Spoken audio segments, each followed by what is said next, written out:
quiseres. Boa tarde a todos, meu nome é Paula Simões, estou aqui em nome da Associação D3, Defesa dos Direitos Digitais. O ano passado vim aqui falar-vos do chat control, este ano venho novamente falar-vos do chat control, o que significa que durante este ano os nossos políticos, os nossos representantes, as pessoas em quem nós votamos para tomarem decisões deste tipo, continuam a achar, ou parte deles, continuam a achar que é uma boa ideia acabar com a encriptação das comunicações de todos os cidadãos. O chat control, quem é que não esteve aqui o ano passado, ou quem não sabe o que é o chat control? Okay. O chat control é um regulamento que foi proposto pela Comissão Europeia em 2022 e o objetivo era combater o crime hediondo de abuso sexual de crianças. É um crime horrível, tem que ser combatido. O problema é que a Comissão Europeia, neste regulamento, quer que todas as comunicações de todos os cidadãos sejam vigiadas, sejam scanadas, basicamente. Não interessa se as pessoas são suspeitas ou não, todas as comunicações serão vigiadas, incluindo aquelas que são encriptadas, basicamente, incluindo algumas das aplicações que o Epifânio vos disse aqui, como o Signal, ou o Matrix, ou o WhatsApp, etc. Isto funcionaria da seguinte maneira, portanto, as plataformas seriam obrigadas a instalar software nos nossos dispositivos. Essa funcionalidade iria monitorizar todas as comunicações realizadas, imagens, vídeos, etc., que vocês enviassem a outras pessoas. Essas imagens seriam verificadas contra uma base de dados. Isto seria, basicamente, com o objetivo de encontrar padrões suspeitos. Isto seria supervisionado por uma entidade central. Esta lei é a lei mais criticada de sempre. Ela tem sido criticada por todas as áreas da sociedade, incluindo por sobreviventes deste crime horrível, porque a verdade é que se nós diminuímos a segurança das comunicações para todos os cidadãos, também estamos a diminuir a segurança das comunicações para as vítimas. Peritos na área da proteção das crianças e dos direitos das crianças também criticaram esta lei. A própria polícia e os ministérios públicos também criticaram esta lei, porque não resolve os problemas que as polícias têm para irem atrás dos criminosos. Há um aumento brutal de falsos positivos. Portanto, de repente, a polícia tem milhares e milhares de suspeições que na realidade não têm concretização, portanto, as suspeitas falsas aumentam de uma forma exponencial e, portanto, faz a polícia perder tempo na investigação. E depois temos uma quantidade enorme de outras entidades, desde parlamentos, académicos, peritos em cibersegurança. Eu posso dizer-vos que ainda principalmente investigadores na área da cibersegurança têm lançado algumas cartas abertas contra esta proposta, para alertar para os problemas. Numa delas, inclusive, estes investigadores confessaram que reagiram tarde a isto, porque nunca lhes passou pela cabeça que uma proposta deste género fosse realmente para a frente. Portanto, acharam que quando isto apareceu, acharam que rapidamente os políticos perceberiam que isto era uma coisa tão grave que abandonariam. Mas temos, de facto, muitas entidades a criticar esta proposta de lei. E, claro, como já vos disse, esta proposta coloca em risco também aquelas profissões não só as vítimas, não é? Que precisam de continuar a falar e que para procurar apoio, para procurar ajuda, mas também por profissões críticas, como jornalistas, advogados, entre outros. O Conselho da União Europeia quer que haja uma exceção para as comunicações dos governos. Não se percebe muito bem como é que isto, por um lado, mostra que o Conselho sabe que isto de facto é perigoso. Por outro, não se percebe muito bem como é que os governos estariam excepcionados, porque ou não falam com mais ninguém para além do governo, ou o software é feito exclusivamente para o governo e os dispositivos só para o governo, mas eles não podem falar com nenhuma pessoa fora do governo, mas estas pessoas têm família, têm etc, não é? Portanto, não se percebe esta exceção. Pode acontecer que o Conselho esteja a dizer isto para convencer alguns governos que estão a mostrar-se, que se estão a mostrar contra esta lei, por exemplo. Eu vou-vos falar um bocadinho do processo legislativo, depois de falar mais ou menos o que é isto, para vos mostrar mais ou menos em que ponto estamos. O ano passado o Parlamento ainda não tinha dado a sua opinião. Isto funciona da seguinte maneira. Normalmente, a Comissão Europeia propõe uma lei, ou um regulamento, neste caso é um regulamento, e essa proposta vai para o Parlamento Europeu. No Parlamento Europeu é distribuída por várias comissões, porque uma proposta de lei pode ter a ver com a cultura, pode ter a ver com a administração interna, pode ter a ver com várias áreas. Mas há sempre uma comissão líder desse diploma, desse dossiê. Neste caso foi a Comissão LIBE, que é a Liberdades e Garantias, que recolheu as opiniões das outras comissões e chegou a um texto único que votou e foi aprovado. O ano passado ainda não tinha sido aprovado, entretanto, durante este ano já foi, e a opinião que o Parlamento Europeu aprovou é uma opinião razoável. Não é o ideal, mas protege a encriptação e recusa a verificação de idade e vigilância das comunicações de cidadãos não suspeitos. Não é o ideal. O ideal seria que esta lei fosse realmente removida e se focasse no combate ao crime das crianças e que se abandonasse os ataques à encriptação. Ao mesmo tempo que isto é discutido no Parlamento Europeu, também é discutido no Conselho da União Europeia, que são os governos e representantes dos governos, como normalmente os ministros neste dossiê são os ministros da Justiça. E aquilo que está a acontecer no Conselho da União Europeia é que o Conselho tem uma presidência a cada 6 meses. Tivemos a presidência belga, neste momento estamos com a presidência húngara, e esta presidência propõe uma lei similar, ou seja, agarra na proposta da Comissão Europeia e dá a sua opinião para depois os governos votarem no Conselho. E aquilo que tem acontecido, felizmente, é que já houve várias votações na agenda do Conselho e à última hora ela é sempre retirada, porque felizmente ainda temos uma minoria de países que têm dito que vão votar contra. Por outro lado, nós sabemos que a presidência húngara está a fazer uma pressão muito grande sobre esses países para votarem a favor.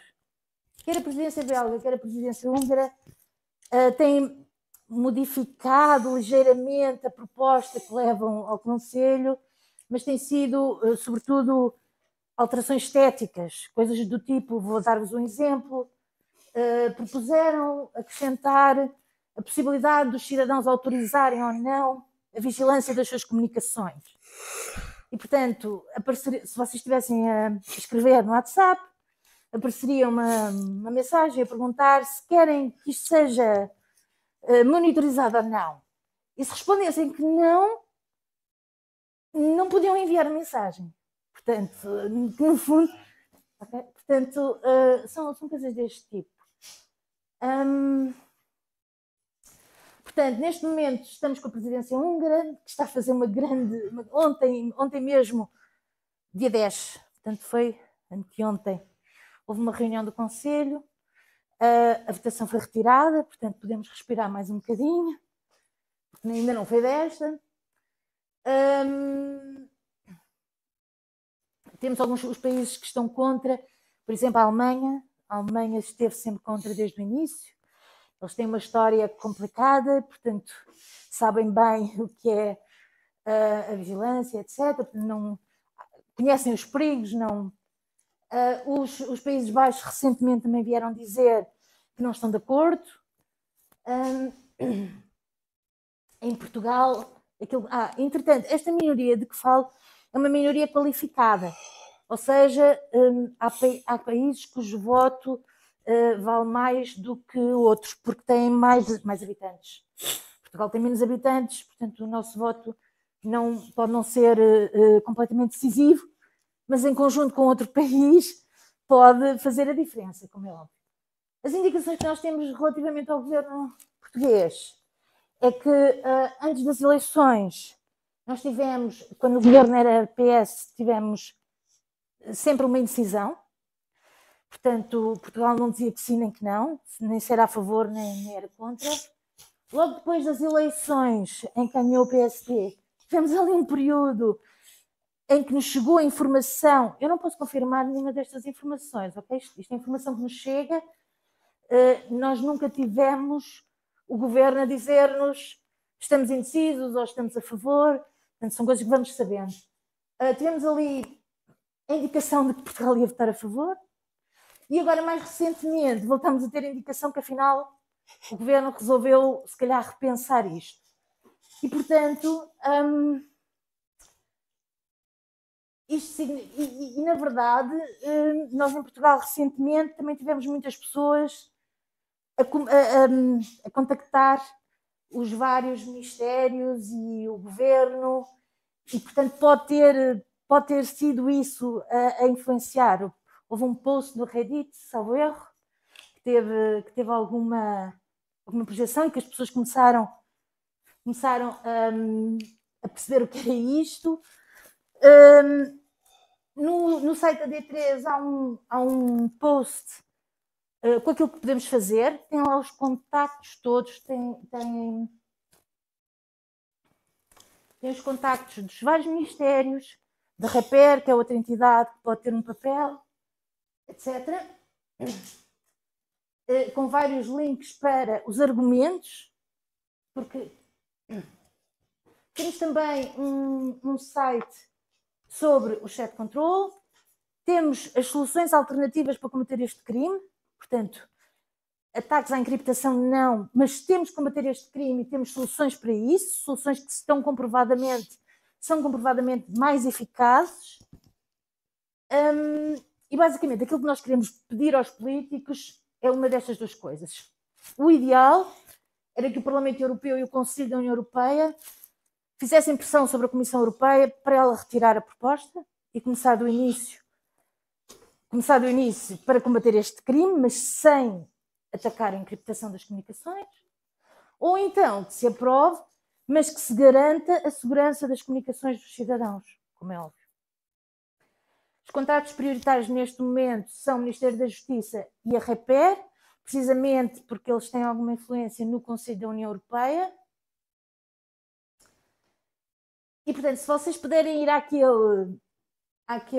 este post da D3 e contactarem uma das entidades que lá estão, dizendo que, apontando os perigos desta lei, eu agradecia, porque, na verdade, esta lei só vai ser resolvida se os cidadãos dos vários países fizerem pressão nos governos. Se não fizermos pressão, mais tarde ou mais cedo, há um ou dois países daquela minoria de bloqueio que vai ceder à presidência que estiver, se não for com a húngara, vai ser com a próxima, e a lei vai passar. Mas se os governos sentirem que os cidadãos não querem que as suas comunicações sejam vigiadas, nós podemos ter uma possibilidade disto não passar. E pronto, é isto. Não são muito boas notícias, mas pelo menos ainda não foi aprovada, portanto ainda temos uma chance de que ela não venha a ser aprovada. Perguntas?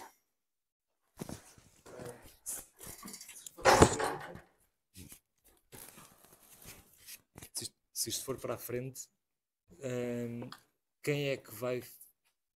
Quais são os fornecedores que vão estar ao abrigo desta lei? Ou seja, quem é que vai ter de alguma forma, partilhar a informação dos utilizadores?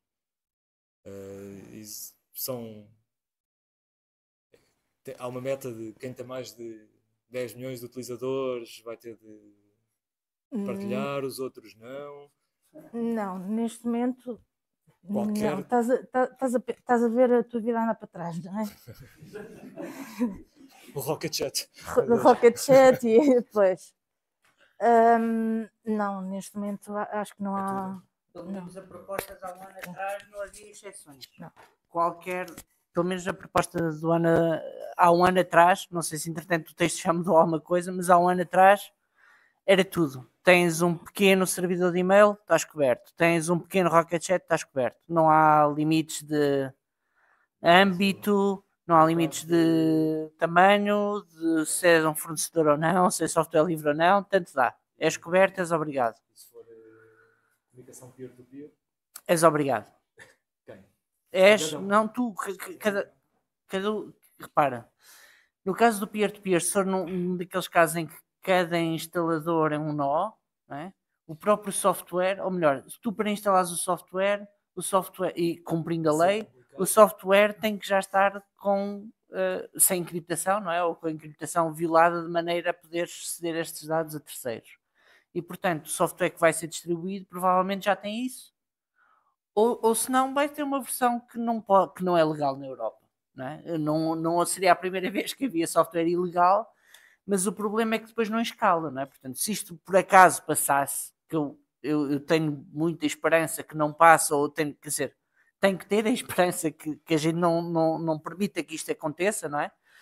Mas se isto por acaso passasse... Vai haver um problema grande a nível de implementação. Claro, mas isso de certeza. Agora, se isto passasse, a resistência era fútil e era muito volátil, porque tu aguentavas resistir durante algum tempo com software que não ia ser legal, não é? Mas rapidamente todos os serviços, tudo aquilo que é usado ia cumprir logo. Não consegues garantir do lado da outra pessoa com quem estás a comunicar. Sim, se vais dizer que isto aqui é tão mau que até na implementação é muito mau, eu concordo contigo. Havia uma pergunta aí atrás? Não? Ok.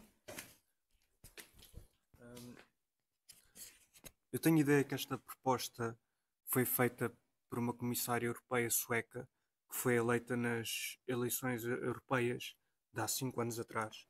Eu acho que ela agora vai sair de funções e vai entrar um novo comissário. Por isso, eu não sei se isso é um bom sinal ou um mau sinal para esta proposta, mas quero acreditar que pode ser o ponto de viragem e que o novo comissário não esteja tão orientado para isto. Tem alguma informação acerca disto? Partilha a minha opinião? A proposta já está num estado muito avançado, não é? E realmente essa comissária foi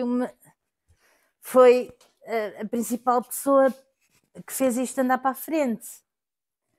O facto dela sair agora não faz morrer o dossiê, não é? Pode eventualmente ser mais fácil combater isto, mas por aí... A Hungria está a fazer força por isto. A Hungria não tem nada a ver com essa comissária e mesmo assim hoje em dia está a fazer força para que isto passe, não é? Portanto já há outros interessados. Eu gostava de ter essa esperança, mas sinto que é provavelmente uma falsa esperança.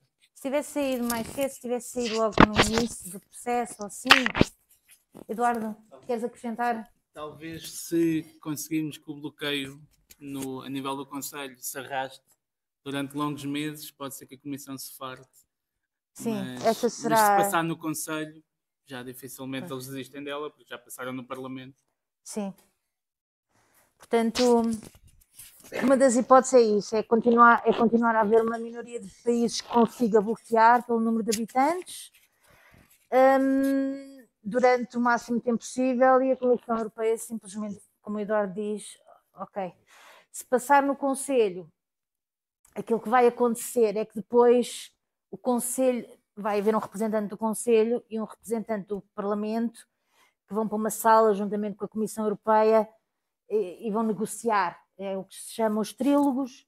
Normalmente estas reuniões são à porta fechada, nós sabemos muito, mas era importante isto ser travado no Conselho, porque quando se passar para os trílogos, o Parlamento pode não ter força suficiente, principalmente se o Conselho tiver a proposta que está em cima da mesa agora, o Parlamento depois pode não ter força para que o texto final seja bom, seja parecido com a versão do Parlamento. Depois ainda há uma outra hipótese no final, que é depois de haver esta negociação entre o Conselho e o Parlamento, tem que haver um voto final, que é o voto final de tudo, que é o mesmo definitivo. E portanto aí ainda há uma nova possibilidade. Mas normalmente quando o diploma chega a esse ponto, já é mais difícil convencer os deputados a... Isso é no Parlamento? No Parlamento. Portanto, a melhor hipótese realmente é, como o Eduardo diz agora, esperar que a minoria dos países que estão a bloquear isto aguente. E, portanto, nós também podemos ajudar a isso, que é contactar o nosso governo e o Ministério da Justiça e pedir para vocalizarem que são contra, porque em algumas reuniões do Conselho da União Europeia, quando os países, não em todas as reuniões, depende do tipo da reunião, mas quando os países não dizem nada, mesmo que se queiram abster, mas se não disserem nada, se ficarem calados, a presidência do Conselho pode decidir que aquilo é uma aprovação. É muito estranho, mas pode acontecer. Pode interpretar, pode ficar assim. Portanto, era importante que Portugal dissesse: somos contra, vamos estar contra, porque uma lei que não protege os cidadãos, não protege nem as próprias vítimas, não é? Que diz querer proteger, não pode ser uma boa lei. E é antidemocrática. Sim, e vai contra os. É antidemocrática porque põe o poder de visualização das mensagens num pequeno grupo de pessoas. E prontos, podem exercer poder sobre as pessoas também a partir desses meios. Tem de haver alguns, não é? A perda de direitos face à suspeita não pode ser assim uma coisa tão linear quanto isso. E a lei afeta também quem está a propor a própria lei, não é?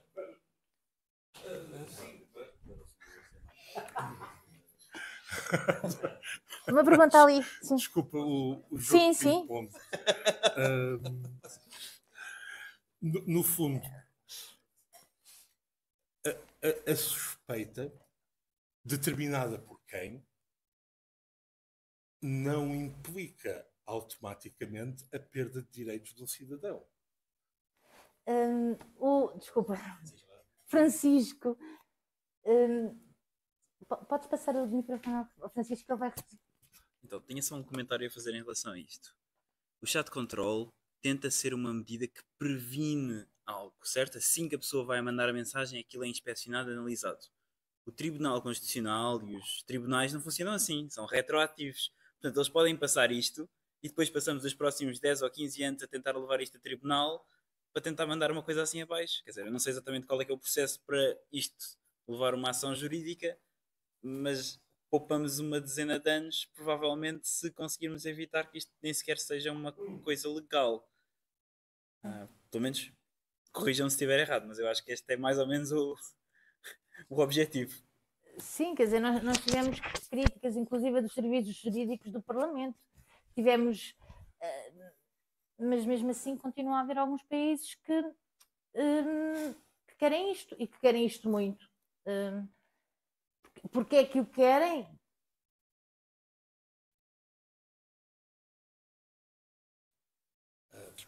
Vamos lá. Don't you think of the children? No fundo está a ser usado como uma desculpa. Eu ia perguntar, eu vi recentemente, parece-me que a Holanda passou um não mais firme, não é? Sim. E estão até a tentar, porque eu percebi, pôr o Parlamento holandês está a tentar forçar que a posição não mude. Não mude, sim. Fica assim, não é? Isso é um passo que parece-me positivo, não é? Mas é importante que outros países se juntem a isso. Não mencionaste, era só para confirmar que era uma interpretação correta. Sim, os Países Baixos de facto tentaram isso. Acho que a Finlândia também fez saber que é contra, mas não tenho a certeza que seja uma opinião que se vai manter. Mas aquilo que é importante é que países que estão na minoria e que são grandes, como a Alemanha, que é um país que é muito grande, não saiam, porque os Países Baixos não contam muito, não é, Eduardo? Eu não sei quais são as percentagens. Isto não foi aprovado no verão, porque eles precisavam de países que representassem 65% da população e só conseguiram 63,7%. Está por pouco. Mudar sim, está para esse perfil. E, portanto, é claro, se um país muito grande vira, depois é preciso muitos países pequenos. Se virarem para... Exato. Sim. Porque isto nós agora falámos muito de chat control, mas existem outros projetos de lei que já foram aprovados ou estão a ser aprovados, também muito importantes na União Europeia. O AI Act, agora que foi aprovado em abril, depois há o Digital Services Act, também se fala muito da moderação nas redes sociais. Se nos pudesse dar alguns insights sobre esses outros projetos de lei, que também são importantíssimos no mundo digital. Depois eu não estou muito por dentro deles. Na D3 nós distribuímos trabalho, digamos assim. O Digital Service Act, nós não chegámos a trabalhar.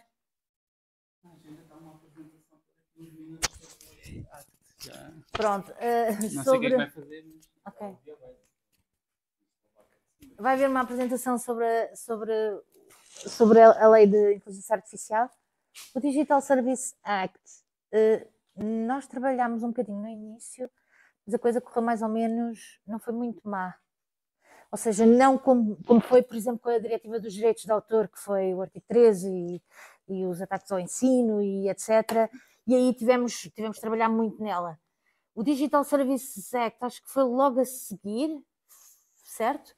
E, portanto, se calhar os políticos já estavam um bocado calejados daquilo que aconteceu com o trabalho que fizemos na direitos de autor e, portanto, Digital Services Act não achámos que tivesse assim grandes problemas demasiado críticos deste género. Quando digo trabalho que fizemos, não estou a falar só da D3, mas também a falar da ANSOL, mas também de dezenas de associações que estão na Europa, como a EDRI, a Comunia, os capítulos da Creative Commons, por exemplo, aqui em Portugal a Privacy LX, estou a ver ali o Francisco, e portanto há muitas entidades a trabalhar nisto.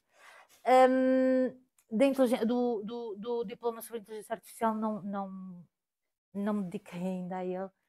Isto é muito, quer dizer, tira-nos muito tempo, portanto. Eu estive de facto a trabalhar na Diretiva dos Direitos de Autor e agora no chat control, mas na da inteligência artificial ainda não.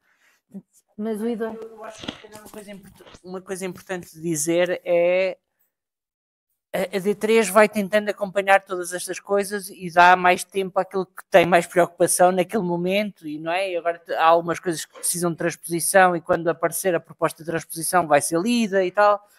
Mas se calhar o apelo é, se vocês virem alguma coisa, pensam assim, espera lá que nesta transposição está aqui qualquer coisa que a D3 provavelmente quer estar com atenção, digam, não é? Chamem a atenção, ou então juntem-se à D3 e ajudem a D3 a trabalhar, porque lá está, há muito para fazer, há muita coisa para, nem que seja só estar a par, leva muito trabalho e quer dizer, não há mãos a medir e há sempre estas escolhas a fazer, portanto, quanto mais dicas aparecerem ou então voluntários, melhor. Cada dossiê deste, que leva muitas vezes anos, a diretiva do copyright também foi assim uns anos valentes, depois cada interação significa documentos de, às vezes, centenas de páginas que se tem que ler, depois daquilo é alterado umas partes, temos que andar à procura dessas partes, depois temos de falar com os deputados, depois temos que falar com os governos, temos reuniões, etc. É um processo complicado. Portanto, as pessoas que têm interesse nestas áreas, têm curiosidade e até gostariam de trabalhar nelas, mas ainda não sabem muito bem por onde começar, contactem a D3 e podem começar com aquelas pessoas que já estão a trabalhar num diploma, por exemplo, e depois até podem, juntando-se à D3, até podem começar a ficar com dossiês da área que vos interessa, não é?